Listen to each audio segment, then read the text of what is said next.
everybody was exhausted. He put the church into months of fasting and prayer. Everybody had prayed and prayed and prayed. How will this money come?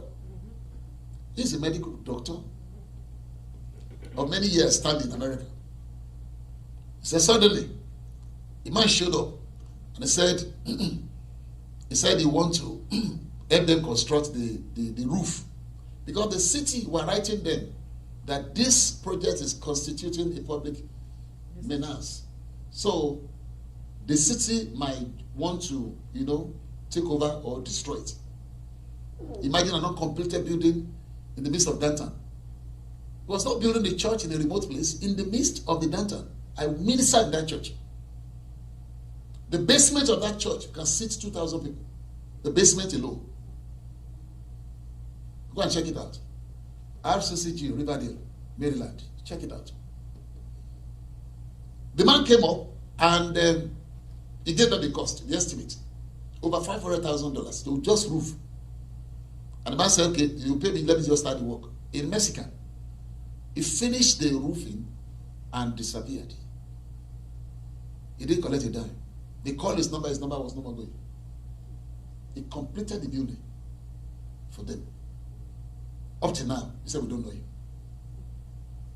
That is the God of the Bible. Yes, sir. Hello? Yes, sir. We want to see him in our church. Amen. We want to see him in our life. Amen. We want to see him in our homes. Amen. The God of the Bible.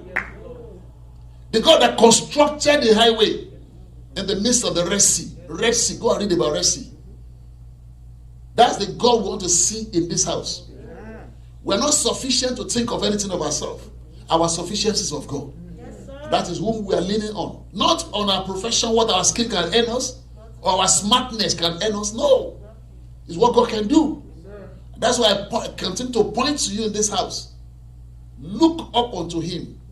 Look up unto him for what he can do. Not of what you can achieve.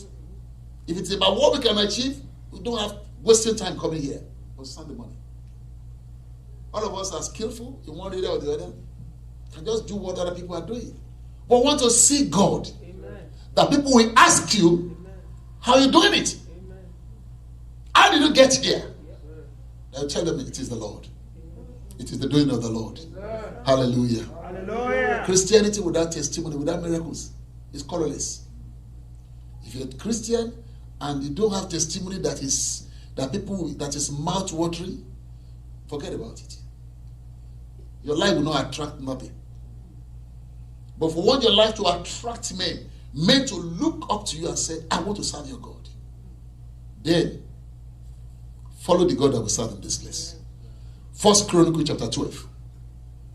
I titled my message this morning, Understanding Your Timing. This year the Lord said He's going to give us significant harvest, right? It's also the year of His presence. Without His presence, we can't have the harvest.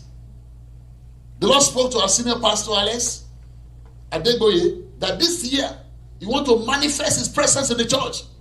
The Lord told him that His presence is what we should focus on this year. His manifest presence. And in this house, the Lord said, this for thy house, people, this is your year of significant harvest. How many of you are looking up to it? You're looking forward to it. That God will give you a significant harvest. Harvest that will it will outshine all your achievements since the day you were born. An achievement that only God can do. Something that people will look at you and say, this can only be God. This is your year, church. This is your year, church. Hallelujah. I'm so excited. Because I know the strength of Israel will not lie. Yes, sir. It will not lie. If when you look, my daughter said, even when you look at the letter 2022, it looks balanced. It looks so balanced. All the figures there look balanced. They look settled. Well, that takes a high of His spirit to see that. It looks settled. Yeah. Is that correct? 1 Chronicles 12:32.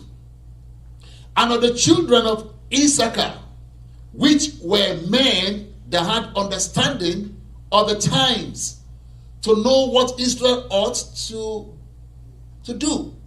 The heads of them are 230 And their brethren were at their commandment. I think I need a bigger TV there.